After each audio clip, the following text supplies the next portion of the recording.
Hello students, welcome back to our class. Previous video lecture में हमने distribution of capital N particles with given total energy into a discrete small N set of energy state के बारे में पढ़ा था और उससे हम लोग ये कंक्लूजन पर निकले थे कि हमारी जो एनर्जी होती है वो किसी भी गिवन एनआर के इन्वर्सली प्रोपोर्शनल होती है, यानी कि नंबर ऑफ पार्टिकल्स जो होंगे वो हायर एनर्जी स्टेट्स में क्या रहेंगे, कम रहेंगे। आज का जो हमारा टॉपिक है वो है फेज स्पेस। इस टॉपिक को हम लोग स्टार्ट करेंगे। तो बेसिकली फिजिक्स में जो हम लोग सिस्टम पढ़ते हैं वो हम लोग टू टाइप के सिस्टम हम पढ़ते हैं। टू टाइप ऑफ सिस्टम क्या करते हैं हम देखते हैं। जो हमारा पहला सिस्टम है वो है स्टैटिक का, यानी स्टैटिक सिस्टम। स्टैटिक सिस्टम को हम लोग स्थिर अवस्था भी कह सकते हैं, स्थिर अवस्था।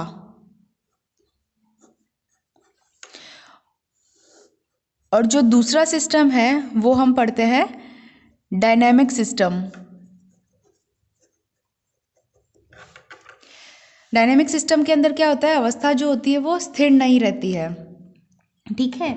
तो इस स्टैटिक सिस्टम के अंदर जो किसी भी एक सिस्टम के पार्टिकल्स जो है वो पूरा रेस्ट स्टेट में रहते हैं, यानी कि पार्टिकल की कोई वेलोसिटी नहीं होती, पार्टिकल मूव नहीं करेंगे इस सिस्टम के अंदर। तो अगर मैं यहाँ पे एक सिस्टम ड्रॉ करूँ,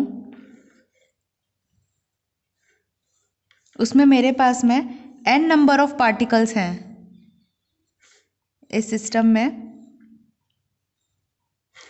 n नंबर ऑफ पार्टिकल्स होंगे। ये मेरे पास में पार्टिकल्स है। तो यहाँ पे अगर मुझे कोई एक पर्टिकुलर पार्टिकल, मैं इसको Q सपोज करती हूँ, ये पार्टिकल Q है, इसकी पोजीशन को अगर मुझे जानना है इस सिस्टम के अंदर, तो मुझे क्या क्या रिक्वायर्ड होगा किसी स्टैटिक सिस्टम में या किसी भी पार्टिकल ऑफ सिस्टम के स्टैटिक स्टेट के अंदर। अगर मुझे किसी पर्टिकुलर पार्टिकल की किसी एक यूनिक पार्टिकल की अवस्था को अगर मुझे जानना है, उसकी पोजीशन को जानना है, तो मुझे कौन कौन से पैरामीटर्स लगेंगे। तो इसके लिए मुझे 3 कोऑर्डिनेट्स लगेंगे। मैं मान रही हूँ ये सिस्टम एक स्पेस के अंदर है, तो स्पेस के अंदर ये सिस्टम यहाँ पर है, ये इसकी एक्स एक्सिस है, ये इसकी वाई एक्सिस है और ये इसकी जेड एक्सिस है। तो ये जो पार्टिकल है इसकी अवस्था को जानने के लिए मेरे को इसके पोजीशन स्पेस पर जाना होगा। ये क्या हो गया, इसका एक तरीके से पोजीशन स्पेस हो गया। ये पोजीशन स्पेस कैसे डिटरमाइन करेंगे, मैं मान रही हूँ कि ये पार्टिकल मेरा X Y comma Z position पर किसी स्पेस के अंदर सिचुएटेड है। स्पेस के अंदर एक्स वाई और जेड कोऑर्डिनेट पर क्या है, ये स्थिर है। तो ये तो बात हो गई मेरे स्टैटिक सिस्टम की। अगर मैं बात करूँ डायनेमिक सिस्टम की, तो डायनेमिक सिस्टम में क्या होता है कि सारे जो पार्टिकल्स होते हैं किसी भी सिस्टम के, वो बिल्कुल भी रेस्ट कंडीशन में नहीं होते, वो मूविंग कंडीशन में होते हैं। अगर मैं एग्जाम्पल की बात करूँ तो गैस इन अ सिलेंडर सबसे बेस्ट एग्जांपल रहता है डायनेमिक सिस्टम का, कि किसी सिलेंडर के अंदर अगर मैंने गैस के पार्टिकल्स भर दिया है तो वो बिल्कुल भी स्थिर नहीं रहेंगे, वो क्या करेंगे, रैंडम मोशन करेंगे। पूरे सिलेंडर के अंदर रैंडम मोशन इनका स्टार्ट हो जाएगा। और सिंस इनके पास में मोशन है, यानी कि इनके पास में वेलोसिटी तो होगी ही होगी, और जब इनके पास में वेलोसिटी होगी, पार्टिकल्स का खुद का मास है, तो यहाँ पे हमको मिलेगा मूवमेंट। अगर मास और वेलोसिटी दोनों है किसी पार्टिकल में तो मूवमेंट होना क्या बात है, एक जाहिर सी बात है। तो P = mv करके मूवमेंट क्या हो जाएगा, जनरेट हो जाएगा इन पार्टिकल्स के अंदर। सॉरी। तो इन पार्टिकल्स की अगर मैं स्टडी करूं 3 डायमेंशन की, तो क्या होगा,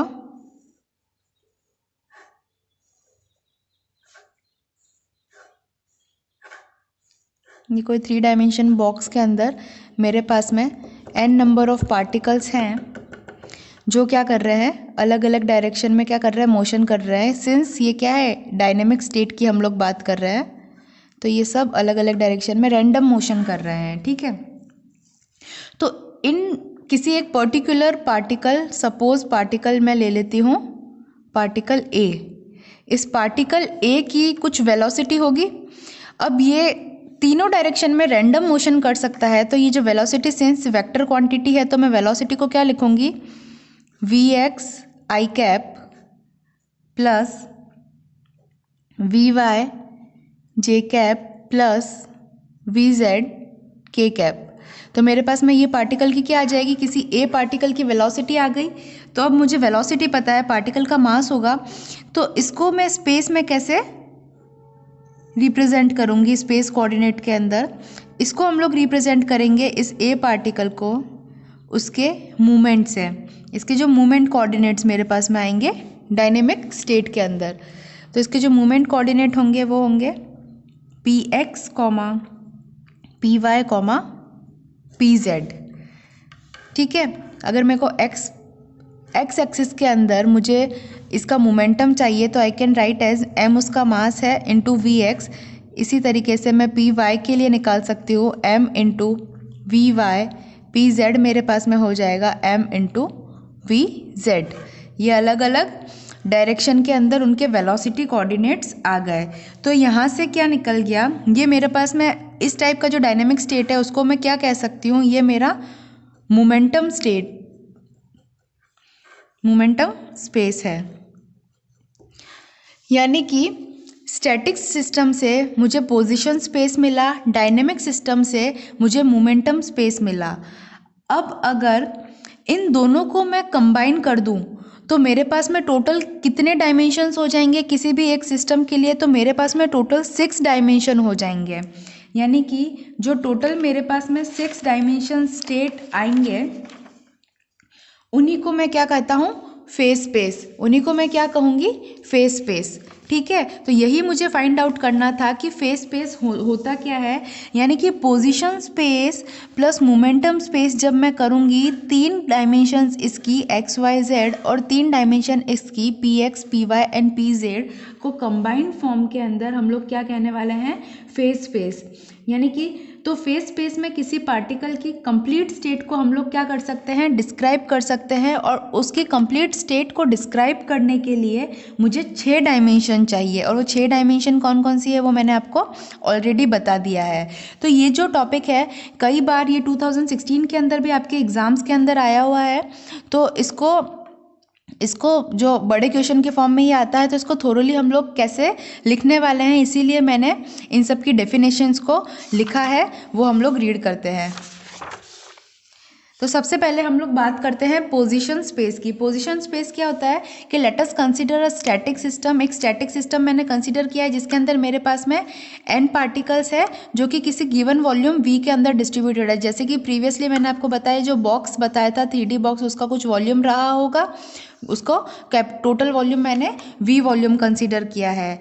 तो हमको अगर उसके पोजीशन का पता करना है, to know the position of a particle we must know the value of 3 coordinates. यानी कि ये मैंने आपको पहले भी बताया कि अगर मुझे वहाँ पे किसी पार्टिकल की पोजीशन का स्टडी करना है या पोजीशन को पता करना है, तो मुझे 3 कोऑर्डिनेट्स का पता होना बहुत ज़रूरी है, एक्स वाई और जेड, वही उसके क्या हो जाएंगे, पोजीशन स्पेस कहलाएंगे। ठीक है, therefore knowledge of 3n coordinates, यानी कि जब मैं एक पार्टिकल की बात कर रही हूँ तो मुझे 3 कोऑर्डिनेट्स की ज़रूरत है। जब मैं n पार्टिकल्स की बात करूँगी तो मुझे कितने कोऑर्डिनेट्स की ज़रूरत होगी, 3n कोऑर्डिनेट्स की ज़रूरत होगी। Knowledge of 3n coordinates in their dimensional space give us the complete information about such a system. Such a system is position system. तो इस पूरे सिस्टम के लिए अपने को टोटल 3n कोऑर्डिनेट्स की क्या करना पड़ेगा, की ज़रूरत पड़ेगी। तो फाइनली हम लोग कंक्लूजन में ये लिख सकते हैं, this 3-dimensional space in which position of a particle is specified by 3 coordinates. इसके अंदर 3 डायमेंशन है। किसी एक पर्टिकुलर छोटे वॉल्यूम v की बात करूँ और उसके मेरे पास में 3 डायमेंशन रहेगी, x y, और पीछे की तरफ जो डायमेंशन रहेगी वो क्या रहेगी, z डायमेंशन। इसीलिए मेरे पास में क्या रहेंगे, 3 कोऑर्डिनेट रहेंगे।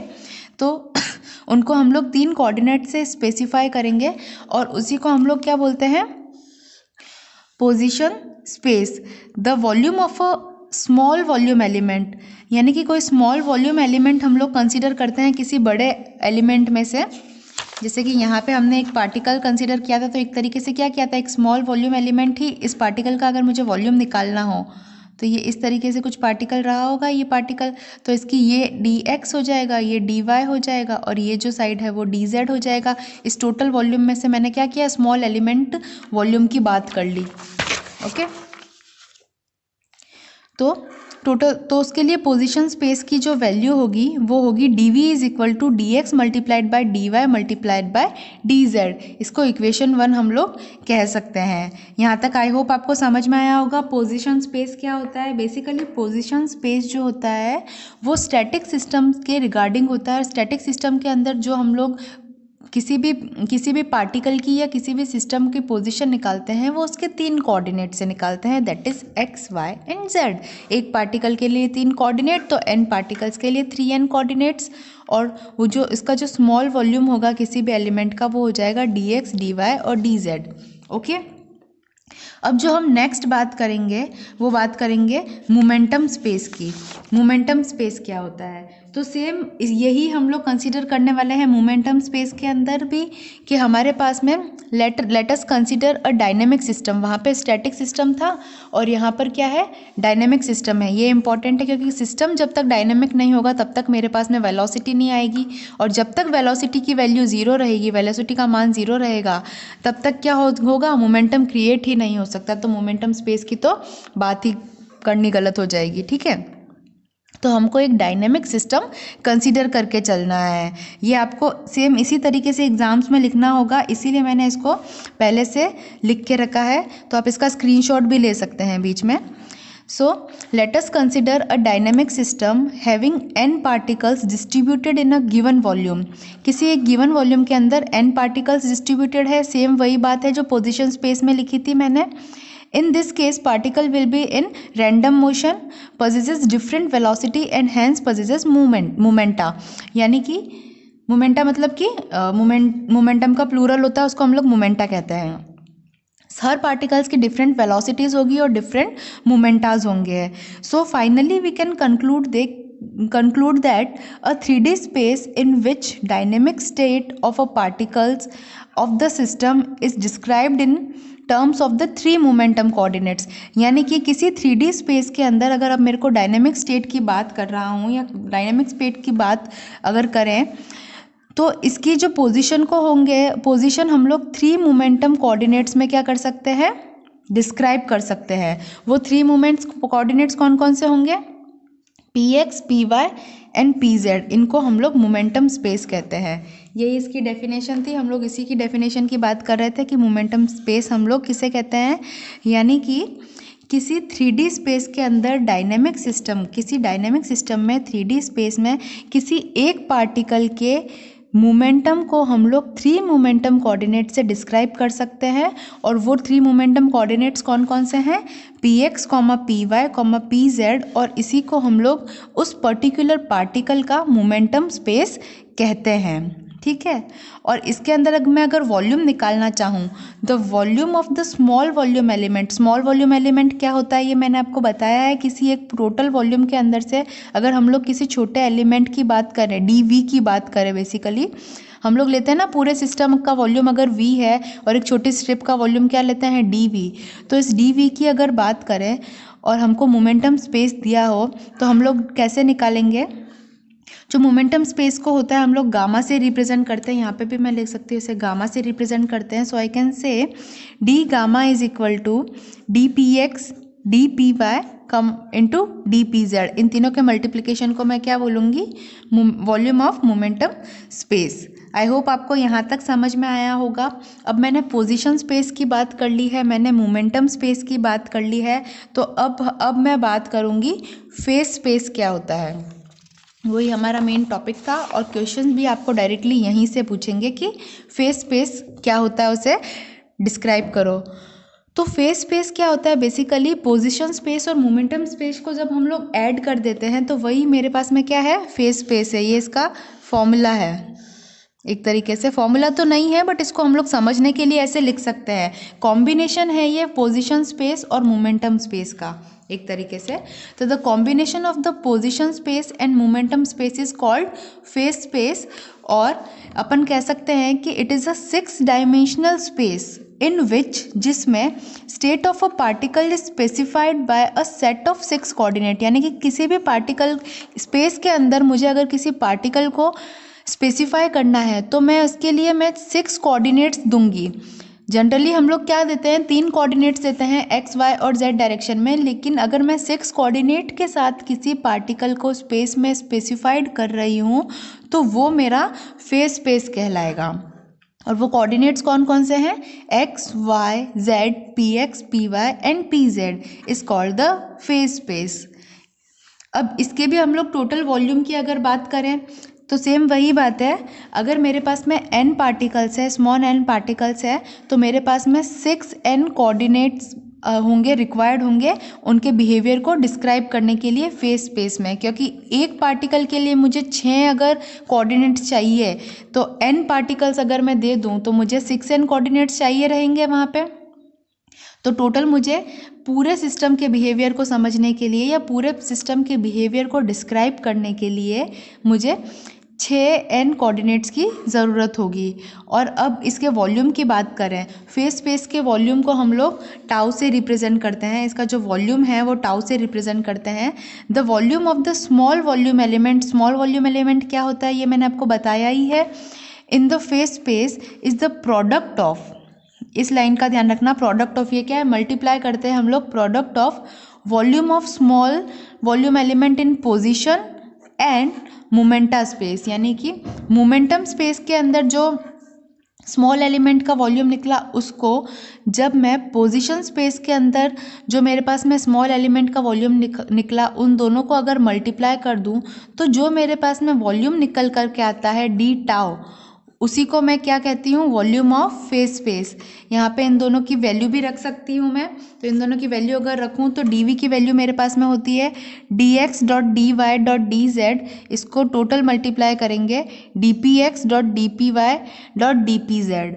तो ये यहाँ पे हमारा फेज स्पेस का टॉपिक जो है वो पूरा फिनिश होता है और हमारे पास में फेज स्पेस का फाइनल फॉर्मूला निकल करके आ जाता है। आई होप आपको ये टॉपिक समझ में आया होगा, और इस टॉपिक के अंदर अगर आपको कहीं पे भी डाउट है तो आप मुझे पूछ सकते हैं कमेंट सेक्शन में।